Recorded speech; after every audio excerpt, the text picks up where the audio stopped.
Hola chicas y chicos, continuamos con esta segunda parte de la ilustración ateniense que nos vamos a dedicar a la explicación de la propuesta socrática, Sócrates. Sócrates, 469-399 a.C., pues vamos a ver brevemente algunas de sus características. Primero, es ateniense. Recordad que habíamos visto con los sofistas que aquellos que no eran atenienses no eran considerados ciudadanos, por lo tanto Sócrates sí es ciudadano, ¿de acuerdo? Es hijo de un escultor y de una comadrona. Subrayo comadrona, ya veremos más adelante cuando hablemos del diálogo socrático, ¿no? Qué relación tiene la profesión de su madre y aquello a lo que se dedica Sócrates, ¿no? A dialogar. No cobra por sus enseñanzas, recuerda que los sofistas sí, por lo tanto, bueno, hay un rechazo ahí, ¿no? Del trabajo, de lo laboral y que lleva al desprecio de los sofistas, ¿no? Por parte de Sócrates, Platón. Él no deja nada escrito, lo que sabemos o la interpretación que nosotros tenemos de Sócrates deriva de los diálogos platónicos. Hay unos primeros diálogos de Platón que se estima o se considera que son socráticos porque contienen la doctrina de Sócrates, ¿de acuerdo? También hay textos de Aristófanes y de Jenofonte, pero son entre cómicos y burlones, y entonces, pues bueno, no le hacemos mucho caso. Nos quedamos con Platón. Fue condenado a muerte por sus conciudadanos, ¿de acuerdo? ¿Por qué? Por corromper a los jóvenes y por introducir nuevos dioses en la polis. Son delitos, ¿no?, que llevan a la impiedad, y el delito de impiedad pues implica esa condena a muerte, ¿de acuerdo? Es llamativo, ¿no?, que le condenen por introducir nuevos dioses en la polis, en una sociedad que tenía una religión politeísta y muy supersticiosa, ¿no? Y estos griegos pues temían tanto que los dioses se enemistaran con ellos, que tenían inclusive un templo dedicado al dios desconocido, ¿no? Como decían, bueno, vamos a dar un templo aquí para cualquier dios que no conozcamos, no vaya a ser que se nos enfadara, ¿no? y nos perjudicara, ¿no? Entonces tenían el templo al dios desconocido, ¿no? Y se enfadan con Sócrates por introducir nuevos dioses en la polis, ¿no? Y luego también por corromper a los jóvenes. ¿Qué significa corromper a los jóvenes? Pues no lo que pudiéramos entender hoy en día, ¿no? Corromper a los jóvenes porque les incitaba a reflexionar, a pensar, sin darles una propuesta cerrada, ¿no? Entonces, en esa medida, los corrompía porque los invitaba a la reflexión y a ser críticos con su momento histórico, ¿no?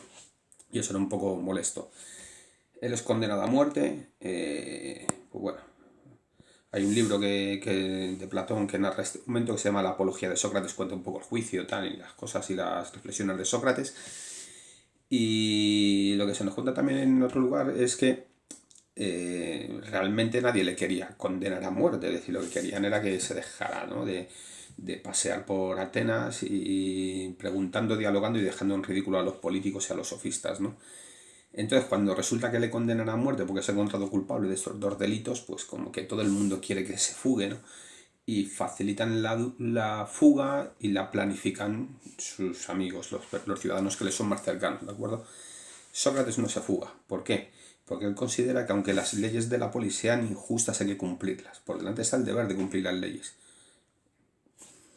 Y eso se explicita en esta afirmación, ¿no?, de Sócrates, de pensamiento, de que no se fuga porque considera preferible padecer una justicia a cometerla, ¿no? Entonces esto nos da un poco el carácter de Sócrates, cómo era Sócrates y cómo enfrentaba la vida. Aquí tenéis una representación del momento en el que está a punto de ingerir la cicuta, que es el modo que él eligió para morir, y está hablando con sus discípulos y amigos.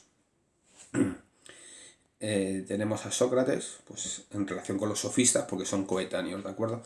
Hay características que comparten, fundamentalmente que ya la preocupación es acerca del humano. Recuerda que vimos con los sofistas que había una contraposición entre fisis y nomos, y aquí pues coincide en ese alejamiento de las preocupaciones de los presocráticos acerca de la fisis, ¿de acuerdo?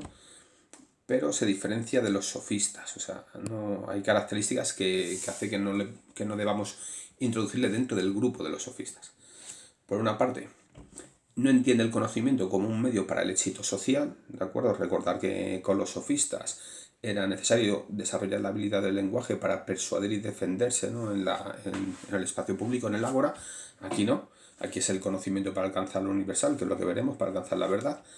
Es antirrelativista y antiescéptico, antiescéptico porque piensa que es posible el conocimiento y antirrelativista porque piensa que es posible el conocimiento universal,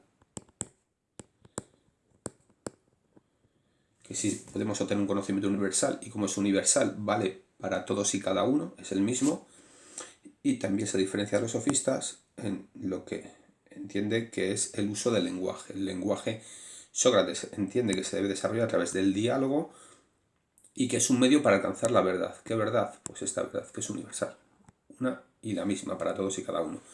Mientras que los sofistas entendían que el lenguaje solo tenía un uso, la persuasión. Eso lo vimos con Gorgia muy claramente, ¿no? Y como no podíamos conocer qué es la realidad ni comunicarla, para lo único que nos servía el lenguaje, que es para persuadir y convencer. Y en Sócrates no. En Sócrates el lenguaje, a través del diálogo, es el vehículo que nos permite alcanzar la verdad. ¿Esa verdad dónde está? En nuestro interior. Por lo tanto, uno de los lemas de Sócrates, ¿cuál será? Conócete a ti mismo, porque en tu interior, en tu alma, está la verdad y la puedes alcanzar. ¿Cómo la alcanzamos? A través del diálogo, ¿de acuerdo? Ese diálogo socrático que nos lleva a nuestro interior con este lema de conócete a ti mismo. ¿Qué es el diálogo? El diálogo pues, es un espacio en el que intercambiamos el logos, ¿no? Cada uno va con su logos y lo intercambiamos. ¿Por qué cada uno va con su logos, con su palabra, con sus razonamientos? Porque el diálogo al fin y al cabo es una búsqueda colectiva de la verdad, ¿de acuerdo? La verdad está en el interior de cada uno, pero necesitamos sacarla conjuntamente porque ninguno la agota del todo, ¿no? En cierto sentido. Por eso necesitamos interlocutores, ¿no? Para llegar a esa verdad que entre todos somos capaces de construir. Este diálogo tiene dos momentos, ¿de acuerdo? En Sócrates. El primero es la ironía y el segundo es la mayéutica, ¿no? Sócrates es tal y como nos lo presenta Platón en sus diálogos. Pues es es un personaje que va deambulando habitualmente por Atenas y se va encontrando gente casualmente, ¿no? Y con ellos se pone a dialogar. Con estas personas con las que se encuentra son los sofistas y él desarrolla este proceso de ironía mayéutica, ¿de acuerdo? La ironía, ¿qué es esto? Bueno, Sócrates siempre parte del reconocimiento de su propia ignorancia, de ahí esta afirmación de solo sé que no sé nada, yo no sé, soy el más ignorante. De hecho, a él le extraña que el oráculo de Delfos le nombre el más sabio de toda Atenas y de toda Grecia. Y él dice, ¿por qué yo que soy ignorante soy el más sabio? Y se da cuenta, se percata de que es más sabio porque se sabe ignorante. Mientras que los demás, siendo ignorantes, no reconocen esa ignorancia, ¿no? Creen saber sin saber. Y él al menos sabe que no sabe, ¿no? Esa es su gran sabiduría. Entonces, como no sabe, pues no contesta. Y entonces, como no contesta, ¿qué hace? Pregunta. ¿A quién pregunta? Al que dice saber. ¿Cuál es su pregunta? ¿Qué es? Fundamental. ¿Qué es lo que sea? ¿Qué es la virtud? ¿Qué es el bien? ¿Qué es la justicia? ¿De acuerdo? Por lo tanto, esta pregunta que pregunta por el universal. Busca una definición universal, ¿de acuerdo? El interlocutor, que es el sofista, recordáis en la presentación anterior el sofistés, ¿no? El que sabe, ¿no? Y que Platón, Sócrates ya lo van a tomar en un sentido un tanto peyorativo, ¿de acuerdo? ¿Qué ocurre? Que en un principio, pues como se dedica a la enseñanza y está con aquellos que son sus discípulos, les está enseñando a lo mejor qué es la virtud, ¿no? Y azarosamente pasa por allí Sócrates y le dice, oh, ¿qué es esa virtud de la que estás hablando? Le empieza a preguntar, a preguntar, a preguntar, hasta que el sofista no sabe qué contestar.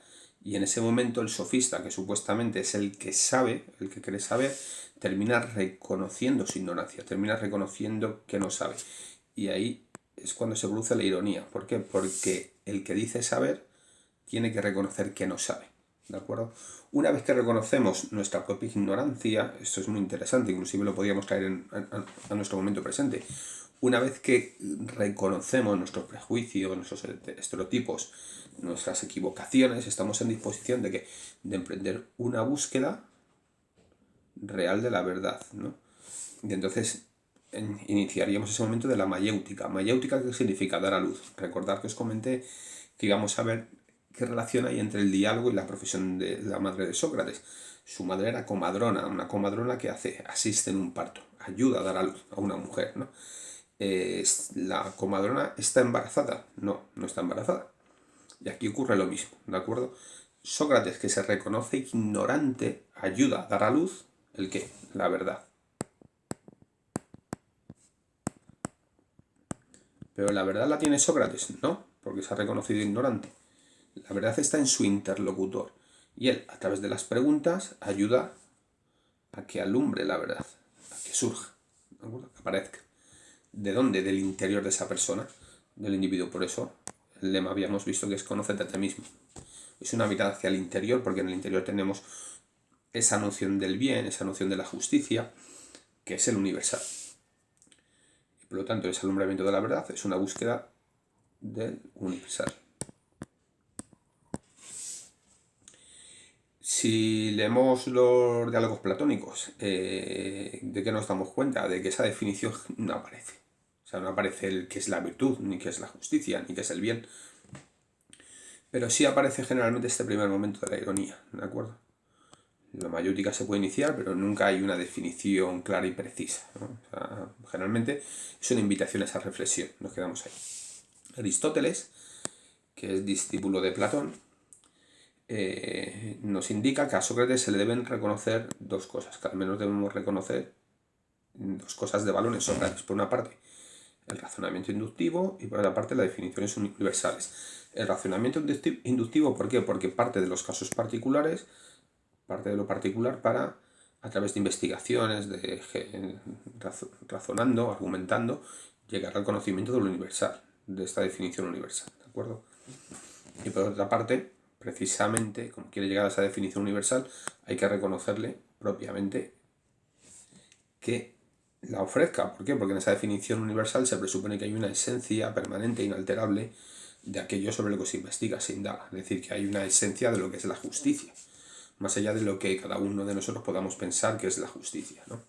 De una concepción subjetivista de lo que es la justicia, el bien, o lo que se indaga en ese momento.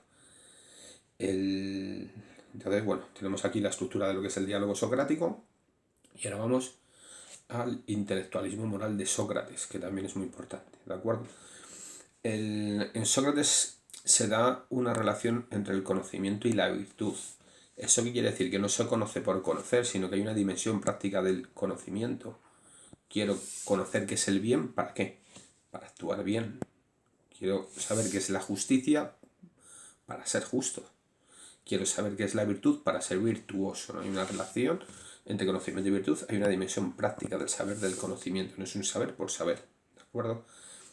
Consecuencia que saca Sócrates, que si yo sé que es el bien, actuaré bien. Por lo tanto, si actúo mal, ¿por qué es? Porque soy un ignorante, porque no sé qué es el bien. Considera Sócrates que el que actúa mal lo hace por ignorancia, porque no sabe qué es el bien, porque lo desconoce, o también porque se puede equivocar en sus juicios y por lo tanto considera que lo malo es lo bueno.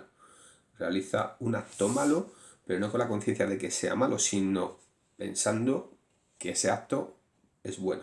Hay un error de juicio, ¿de acuerdo? ¿Esto a qué nos lleva? A dar muchísima importancia a la educación y a la enseñanza. Si yo quiero que las personas actúen bien, les debo educar, les debo enseñar qué es el bien, ¿de acuerdo? Presupone esto el que sabemos qué es el bien, que tenemos una noción universal de lo bueno, de lo justo, de lo virtuoso, ¿de acuerdo? Pero el esquema es ese. En la actualidad lo podríamos traer a las prisiones, por ejemplo. Es decir, si tenemos gente en las prisiones, la actitud socrática, ¿cuál sería? Que la reinserción se posibilita a través de un proceso de reeducación, de reinserción social. ¿Por qué? Porque si les enseñamos qué es lo bueno, qué es lo justo, qué es lo virtuoso, estas personas cuando lo sepan, lo practicarán. Si no se lo enseñamos, no podrán hacerlo, ¿no? Esto podría ser un tema de debate bastante interesante en clase, ¿no?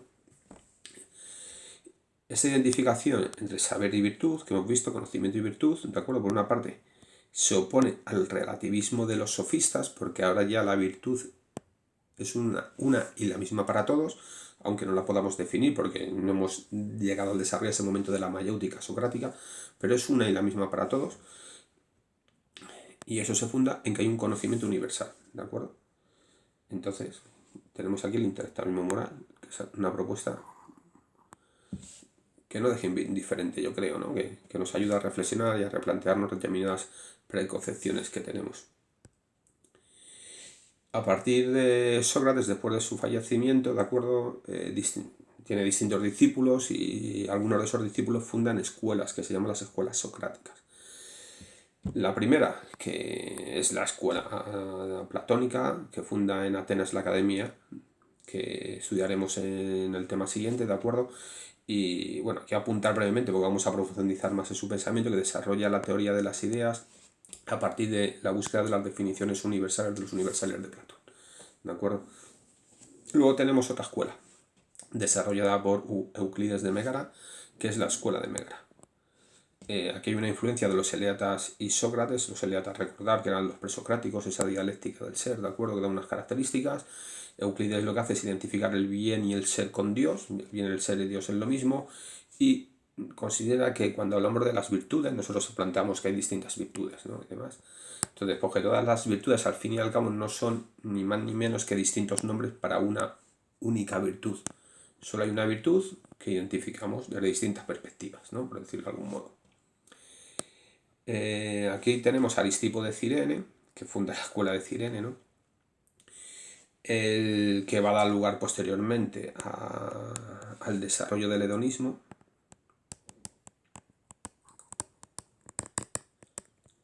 Y después de explicar Aristóteles, veremos que dentro del hedonismo, ¿no? En el periodo helenístico destaca Epicuro, que ya comentaremos de él, pero bueno, para que veamos que de aquí donde va a surgir aquella escuela. Bueno, pues es discípulo de Protágoras y de Sócrates, desarrolla el hedonismo que propone pues que lo que debemos hacer es buscar lo agradable y lo corporal, es decir, debemos buscar el placer y lo placentero. Si buscamos el placer y lo placentero, veremos que una consecuencia va a ser huir del dolor y del displacer, del sufrimiento, ¿no? Pues entenderá, sobre todo Epicuro, ¿no? Que cuando no hay dolor y sufrimiento, pues lo que tenemos es el placer, ¿no? Recuerda esa dialéctica también del ser y no ser. Es decir, si no hay sufrimiento, pues entonces al no sufrir, pues hay disfrute. Entienden que la razón tiene un papel en la medida en que debe guiar al hombre en la búsqueda de este placer, pero con una economía de los placeres, que ya profundizaremos con ello un poco en Epicuro, ¿de acuerdo? ¿Y cuáles son las fuentes de los placeres? Fundamentalmente la sensación. Y tienen un valor subjetivo para el individuo. ¿De acuerdo? Y luego tenemos aquí la escuela cínica de Antístenes. ¿De acuerdo? Discípulos de Gorgias y de Sócrates, Gorgias el sofista, recordar. Bueno, Antístenes enseñó en Atenas, en un gimnasio que es el Kinosargués, que significa sepulcro del perro. ¿Y por qué es importante este dato? Bueno, es importante porque el término cínico deriva de aquí, de este quino, que significa perro, ¿de acuerdo? Deriva el nombre de los perros, como la escuela de los perros, ¿no? Se podría decir así. Consideran que solo existe aquello que es percibido por los sentidos, por lo individual, ¿de acuerdo? Solo existe eso. Y lo que buscan es una ética de la autosuficiencia y de la independencia. Defienden un ideal de vida natural y cosmopolita, renunciando o rechazando la existencia del Estado y de la familia. ¿De acuerdo?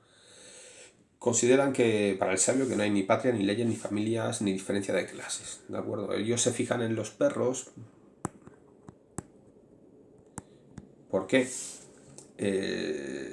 Si tenéis pueblo o habéis ido a un pueblo, porque aquí ya en los espacios donde nosotros vivimos es menos habitual, ¿de acuerdo? Pero si veis algún pueblo así que sea más pequeñito, pues seguramente que habréis visto perros que están allí tirados por la calle, haciendo lo que les da la gana, ¿no? Y si están cansados, pues descansan. Y si les apetece beber agua, pues se acercan al lugar y beben. Y si les apetece comer, pues se acercan y comen de cualquier lado. Y si les apetece hacer cualquier cosa, cogen y lo hacen, aunque esté la gente mirando y aunque estén mirando, ¿no? Entonces, todo eso simboliza todo ese rechazo, ¿no? De las convenciones sociales, de las leyes y la búsqueda de esa autosuficiencia e independencia de todos los demás, ¿de acuerdo? Por eso ellos se vinculan con esta idea del perro. Dentro de los cínicos, ¿quién destaca? Destaca Diógenes, el cínico, Diógenes de Sinope, ¿de acuerdo? Que ataca precisamente los convencionalismos sociales y busca en la vida de los animales, perro, y de los bárbaros su total independencia, ¿de acuerdo? Aquí tenemos una representación de algo, de un hecho que es bastante conocido de Diógenes para ver esta postura, ¿no? que él mantiene. aquí le vemos, ¿no? ¿Dónde está? Pues está tirado en la calle, en mitad de la calle, ¿de acuerdo? ¿Y qué tiene detrás? Detrás tiene un tonel, ¿no? A nosotros nos ha llegado el hecho de que Diógenes el Cínico vivía en un tonel en mitad de Atenas, ¿no? Que estaban los ciudadanos viviendo en sus casas e intentando mantener el lujo que les fuera accesible. Y Diógenes vivía ahí tirado, como si fuera un perro, ¿de acuerdo? Y practicaba esta postura cínica de la indiferencia, de la independencia, de la autosuficiencia, del desprecio del convencionalismo social, ¿de acuerdo? Entonces, cuando Alejandro Magno, en su conquista, ¿no? de la Magna Grecia, ¿no? y que luego extiende esta conquista hasta el río Indo, llega a Atenas, pues quiere conocer a este personaje, a Diógenes el Cínico, ¿no? que es famoso por sus excentricidades. Llega a donde está tirado Diógenes el Cínico y le pregunta: Diógenes, dime qué quieres que te lo doy, ¿no? Que es algo equivalente a que viniera a nosotros. En ese momento apareciera donde estéis, ¿no? En vuestra habitación, en el salón de vuestra casa, no sé dónde estaréis viendo esta explicación, y apareciera el hombre más rico del mundo ahora mismo allí, se pusiera delante de la pantalla y os dijera: ¿qué queréis, no? Y entonces, pues la respuesta de Diógenes, que es la lógica y la normal, pues le dijo a Alejandro Magno: quítate de en medio que me estás quitando la luz del sol, ¿no? Nosotros que le contestaríamos: quítate de en medio que me estás impidiendo atender a la explicación de filosofía, ¿no? Es decir, pues, es lo lógico, lo que pediríamos cualquiera, ¿no? ¿Por qué? Porque desprecia todo aquello que se valora en la sociedad. Desprecia el poder, el dinero, la riqueza, lo suntuoso. Es decir, bueno, déjame tranquilo, yo soy independiente, yo soy autosuficiente, a mí todas estas cosas me son indiferentes, me basto a mí mismo, ¿de acuerdo? Poco necesito para vivir y para sentirme a gusto. Y eso sería como la representación, pues, de esta escuela cínica, ¿de acuerdo? Que es importante entender lo que significa. Yo creo que sí. Porque muchas veces escuchamos ese término, ¿no? De que a quien le llaman cínico, tal. ¿Qué quiere decir esto de cínico? No, no, el cinismo es una actitud ante la vida, ¿de acuerdo? Y la mantienen, pues, los que pertenecen a esta escuela, en el pensamiento clásico, y actualmente también hay personas que se adquieren al cinismo, igual que se adquieren a otras escuelas que hemos visto, ¿no? Como por ejemplo el hedonismo. Y con esto, pues bueno, habríamos acabado ya esta parte de Sócrates y terminando con ello también la parte de los Sócrates y los sofistas. Espero haber sido claro, haberos ayudado. Cualquier duda, pues nos vemos en clase, me la planteáis y nada, a disfrutar, chicos.